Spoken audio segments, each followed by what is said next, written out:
Hi guys, in this video tutorial, I'm going to show you how to add temperature in Instagram story.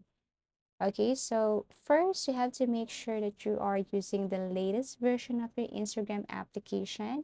So to do that, you have to look for your Google Play Store and then type Instagram and make sure that you are not seeing the update button there. Instead, you see the open button.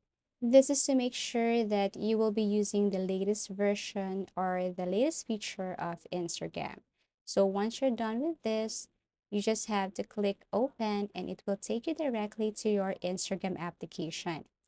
Now you just have to tap this plus icon to start and import any files from your gallery.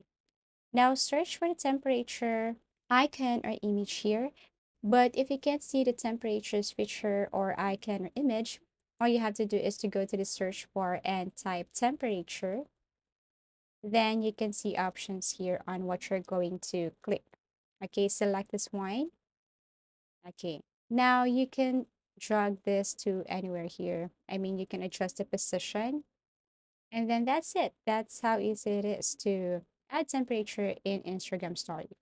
Now, once you're okay with this, all you have to do is to close this one by clicking this arrow, and people will see your Instagram story with its temperature feature.